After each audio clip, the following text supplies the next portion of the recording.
Hola, ¿cómo están? Bueno, los saludo de nuevo. Les estoy dejando un nuevo videito con algunos materiales para nuestro curso. La idea es que de a poco vayamos avanzando en algunas cuestiones del Leviatán. Como les mencioné en otros videos y también en la reunión que tuvimos el viernes, en ningún momento mi intención es que el curso se transforme en algo problemático, en el sentido de que ustedes se tengan que volver locos para entender lo que está pasando, lo que estamos discutiendo, y en particular que haya, digamos así, una cantidad de material enorme para el examen y que el examen sea un problema. En fin, mi intención en todo caso es que vayamos discutiendo o aprovechando estos encuentros, aunque sean virtuales, para discutir algunas cuestiones interesantes relacionadas con la teoría de la obligación política en general, con el Leviatán en este contexto en particular, y tratando de hilar diferentes ideas que vamos a ir discutiendo. Recuerden la fecha de examen que yo les dejé por escrito, ¿sí? Que va a ser para el primer miércoles de junio, ¿sí? En particular va a ser el 3 de junio, o sea que este video se los voy a estar dejando el miércoles 20 y el miércoles 27 vamos a tener otra clase y en todo caso tengo que pensar, y ustedes quizás me puedan ayudar también, si hacemos algo el viernes 22, quizás podemos hacer un nuevo encuentro en Zoom, o aprovecho para dejarles una clase, algún tema más. Bueno, esto lo terminamos de ver estos días. Por lo pronto, el viernes siguiente, el viernes 29, a las 14:30, vamos a hacer algo así como una clase de repaso, si ustedes quieren, para volver sobre los temas del curso antes del examen que va a ser el miércoles 3 de junio. ¿Sí? Bueno, empecemos entonces a discutir algunos de los temas de esta clase. Fíjense, digamos, cómo viene nuestra discusión. La discusión del Leviatán, como la planteamos, es, por así decirlo, una discusión que sigue un patrón, un modelo, ¿sí? Que es el modelo de la teoría del consentimiento. Y la teoría del consentimiento, por así decirlo, parte de un momento inicial, o de una tesis inicial, si ustedes quieren, es la tesis de que los ciudadanos naturalmente no tenemos obligaciones políticas, ¿sí? No significa que no las tenemos de hecho, sino que las tenemos, pero no porque, por así decirlo, eso es parte de nuestro equipaje normativo natural, ¿sí? Quizás acá una analogía valga, o una comparación valga para explicarme a qué me refiero. Fíjense, por ejemplo, la idea de otra, cómo entendemos otras obligaciones morales. Supongamos la idea de que debemos cumplir las promesas, o la obligación de no causar sufrimiento injustamente. ¿Sí? Es plausible pensar que estas son obligaciones que tenemos naturalmente, ¿sí? No las tenemos porque nos comprometimos de alguna forma, ¿se entiende? No es que las tenemos porque hicimos algo que hace que las tengamos. Las tenemos simplemente porque, como agentes morales, tenemos una serie de obligaciones y esta es una de ellas. ¿Sí? No hay ningún misterio respecto de la idea de que las tenemos. De ahí, digamos, lo que en todo caso es misterioso, quizás, es qué hace que las tengamos, qué justifica que tengamos estas obligaciones y no otras. ¿Sí? O que tengamos obligaciones en absoluto. En fin, hay, digamos, discusiones sobre esta naturaleza de este tipo. Hay, digamos, muchísimas en el ámbito de la filosofía moral. Pero la idea de que tenemos obligaciones morales, y en particular de que tenemos estas obligaciones, la de que no causar sufrimiento injustamente, o la de respetar las promesas, los contratos, es intuitiva. ¿Sí? Es plausible pensar que las tenemos, salvo que seamos escépticos acerca de la moral o algo por el estilo, ¿sí? En cambio, la idea de que tenemos naturalmente la obligación de obedecer a la autoridad política, sí es algo más dudoso o cuestionable, y Hobbes y en general los que asumen como punto de partida las ideas de la teoría del consentimiento creen que no es el caso, que las tenemos naturalmente, ¿sí? ¿Y por qué no las tenemos naturalmente? Bueno, si ustedes quieren, el punto de partida es la idea de que naturalmente lo que tenemos es cierta igualdad natural. Somos iguales, ¿sí? Y si ustedes quieren, además de iguales, somos libres, ¿sí? Hobbes entiende estas tesis de una forma peculiar, como discutimos en términos de las clases anteriores, ¿sí? La igualdad no la entiende solo normativamente, digamos, sino sobre todo empíricamente, somos parecidos, ¿sí? Pero bueno, la idea de que somos libres e iguales es el punto de partida en vez de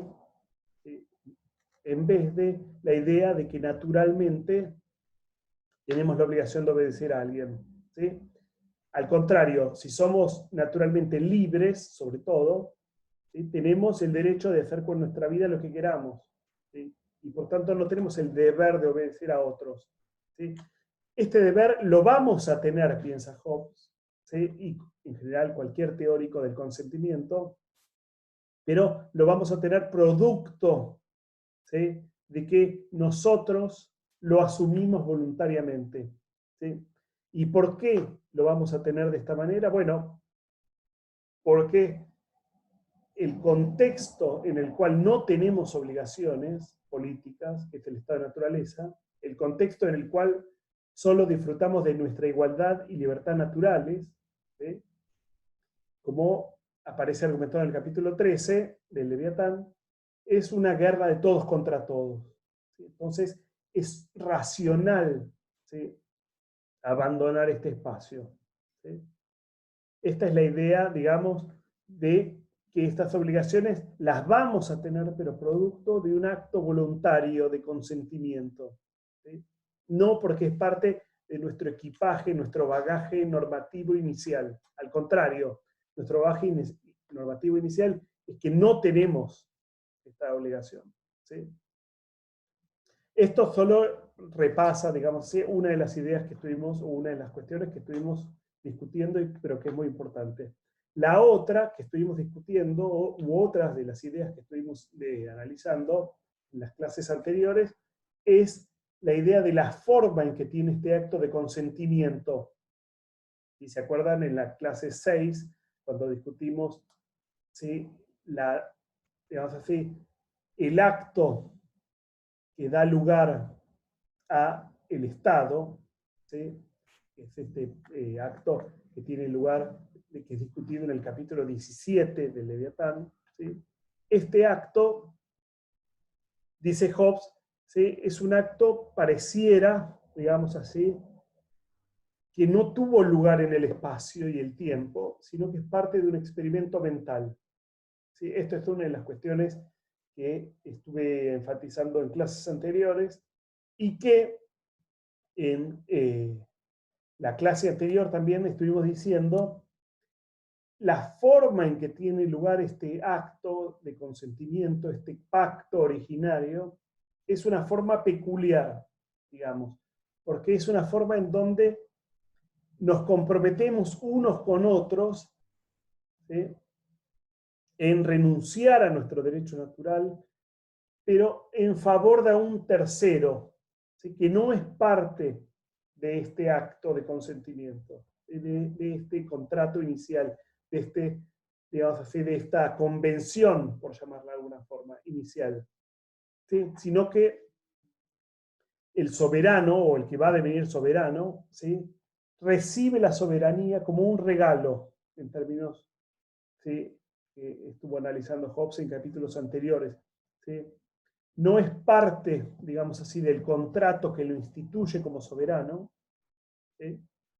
Sino que recibe la soberanía como un regalo. Y por lo tanto, lo que es importante respecto de esto es que, digamos así, la norma moral que se le aplica a aquel que participa en un contrato es distinta de la norma moral o de la noción moral que se le aplica a aquel o aquellos, ¿sí?, que reciben un regalo. ¿Sí? No significa que no se le aplique ninguna norma en absoluto, sino que es una norma de una naturaleza diferente. Y esto, que parece mínimo, que parece nimio, tiene un papel enorme para Hobbes. ¿Sí? Entonces, lo que vamos a hacer en la clase de hoy van a ser dos cosas.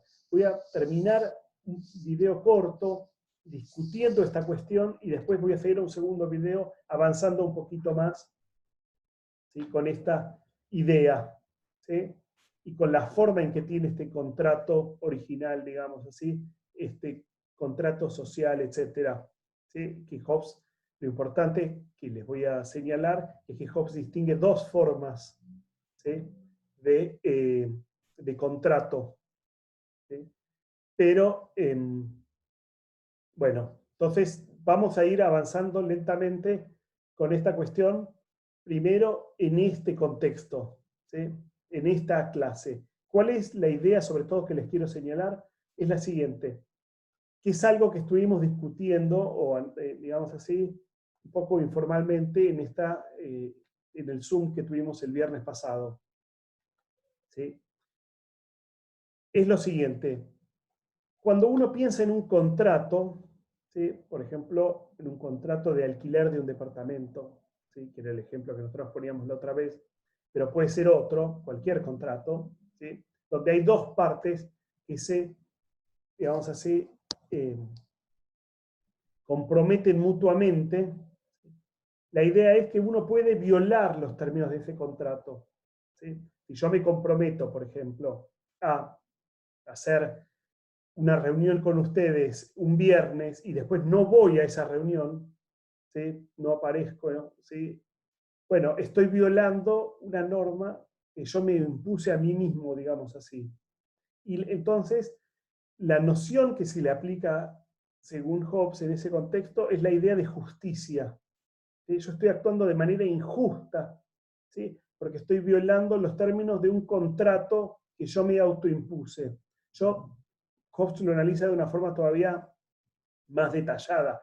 La idea es, cuando yo me comprometo a hacer algo, renuncio a un derecho, ¿sí?, en favor de otro, y entonces ya no tengo más ese derecho, ¿sí?, y entonces por eso puedo actuar en contra de los derechos de los demás. Pero esto no es lo importante en este contexto, o no es tan importante. En todo caso, lo importante es que yo puedo violar mi palabra, si ustedes quieren. Y cuando yo violo mi palabra, lo que pasa es que me comporto de forma injusta, ¿sí?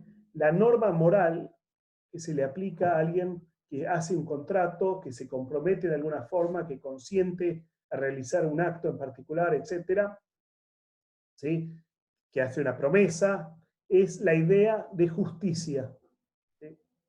Y esta es una noción diferente, ¿sí?, de la idea de aquel, o de la noción moral que se le aplica a aquel que recibe, por así decirlo, un regalo.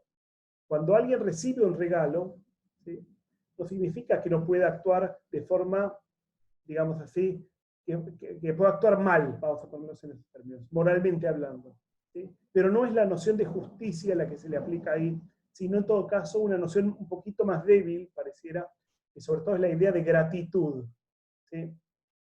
Uno lo piensa naturalmente, por ejemplo, cuando recibe un regalo, un niño, digamos, recibe un regalo para su cumpleaños, ¿sí?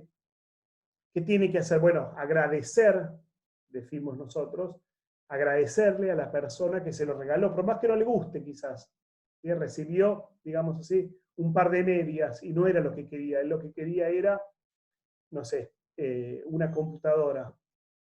Bueno, se puede sentir mal, se puede sentir decepcionado, pero así todo, uno piensa, corresponde agradecerle a la persona que le dio ese regalo, y si no lo hace, está haciendo algo mal, está siendo, si ustedes quieren, ingrato, ¿sí? No está, ¿sí?, o está siendo, decimos, mal agradecido o desagradecido, ¿sí? Hay una noción de gratitud que se le aplica, ¿sí? Y digamos que si no la cumple, la viola. Pero es una noción distinta, esto es lo que yo les quiero señalar, ¿sí?